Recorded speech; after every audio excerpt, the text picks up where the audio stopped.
So if you saw part 1, you know that this game was a surprise to me, and well, it came at a great time since I was trying to figure out the topic for my next video. So I'm here with Nick of Monson Studios, the maker of Copper Jacket, an awesome NES home game. So, I'm here with Nick of Monson Studios, the developer of Copper Jacket. Yes, hello. So, my first question is, tell me about yourself and Monson Studios, and what was your motivation to create Copper Jacket? Yeah, sure thing. So, I'm a software engineer by trade. I'm also a digital artist. That is to say, I make ASCII art, pixel art, low poly art, and I also do Photoshop. And I'm also a chiptune composer. Perhaps I'm most well known for that. I use the name Drozerix for my handle, and I've been composing music for, I want to say about a little over 10 years now. And on a personal note, I like to do robotics as well as computer engineering, and I like playing chess in my free time. As for Monsoon Studios, we are an indie game company founded in 2016, currently located in Southern California, and our mission is to revitalize old gaming systems. For now, the goal is to focus on the NES, and once we get more well established there, then we're going to spread to different platforms up to the Dreamcast. But now, yeah, Copper Jacket is just our first step tapping into the NES market. Alright, and then my second question is, knowing that you had some limitations making an NES game, what were the obstacles you had to overcome? Yeah, so there are definitely quite a few obstacles. The first one is just learning how to develop a program on the NES itself. Previously, I had done work on the Game Boy, the Nintendo Game Boy, and basically I just wrote some very simple demos, nothing too complex, and I wrote it all in a very high-level language, which, yeah, it was just C. I can't remember the exact compiler I used. I think it was like something like Game Boy SDK. I can't remember exactly what it was, but I remember having a big problem just getting the program to fit into the small space that you need to fit it in on the Game Boy cartridge. And I knew that this was going to be a problem on the NES just because the memory constraints are really, really tight. So instead of developing, again, in a high-level language like in C, where things are very abstract and you don't know exactly how memory is going to be organized, I decided to bite the bullet and just write it all in assembly, which actually proved to be not a difficult task, or not as difficult as I thought it was going to be. Mainly the challenge then came, well, now that I'm going to write this in assembly, what kind of mapper am I going to use for this game?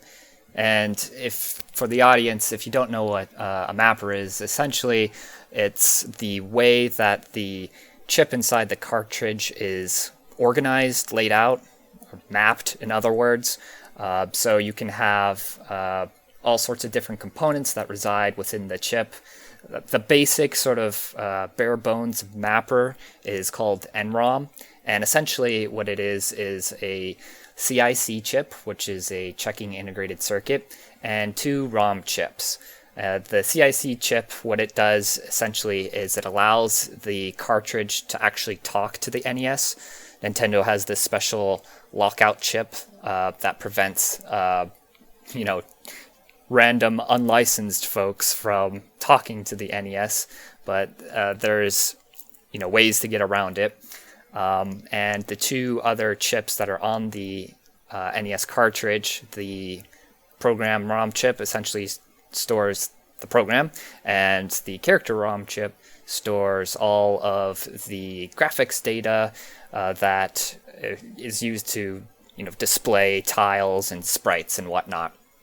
And you have some more sophisticated different types of mappers, ones that sort of expand the NES's capabilities by including some special ASICs that kind of act as like perhaps a coprocessor or will help you address larger memory chips on the cartridge, and in some cases, some mappers feature upgrades to the sound that basically expand the NES's library of instruments. So for me, I wanted to create something that was quite authentic and true to the era of the late 80s.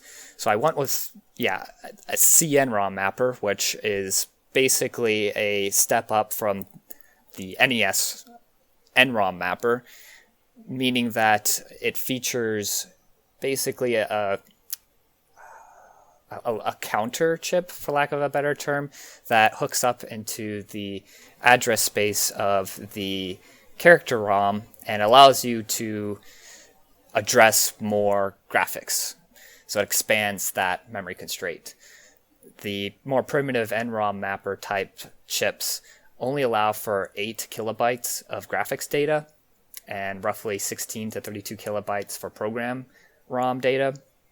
Using the CN-ROM mapper, I can bump it up to 32 kilobytes for the character ROM. So total in size would thus be 64 kilobytes for, the 32K in program ROM and the 32K in the character ROM. So then, once I picked that out, the next challenge then is how do you fit, a game like Copper Jacket into this 64K in size? Because most games from this era were kind of progressing beyond the 64K in size. You have games like Contra and Castlevania, Mega Man. These games all exceed that size and use more sophisticated mappers than just the CN-ROM mapper. So I really wanted to push the CN-ROM mapper to the limit and see what I can do with these type of constraints. So the first thing I had to do was figure out how to store all of the data properly. So I ended up utilizing quite a bit of space in the character ROM to store level data as well as object data. And let me know if I'm getting a bit too technical here, because this is kind of down in the weeds, for lack of a better term. Yeah. Okay, there's quite a bit of memory constraints, let me just put it that way. A lot of different technical challenges and just organizing how the code needs to be in memory such that the whole game fits and it works in one piece. I'll leave it at that.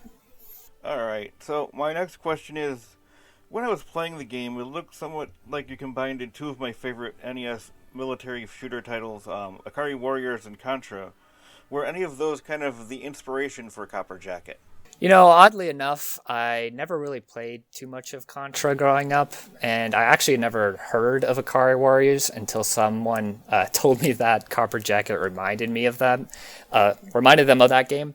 What really inspired me actually was playing Metal Gear, and thinking to myself, when I was younger, man, this would be a lot more fun if I was just running around shooting pretty much everything in sight.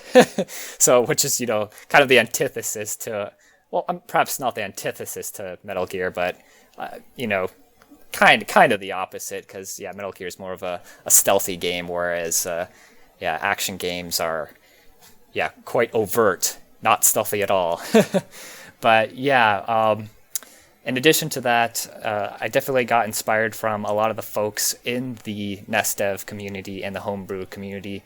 Seeing what other people can do really inspired me to, make my own game and, see just how far I could go in, pushing things to the limit.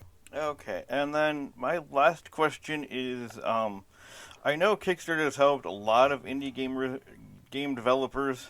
How has Kickstarter helped you fund the creation of Copper Jacket? Yeah, so Kickstarter definitely provides a public platform to help raise awareness for, whatever project it is that you're working on. And this definitely helps us because we can sort of focus all of our attention and all of our traffic to one specific place.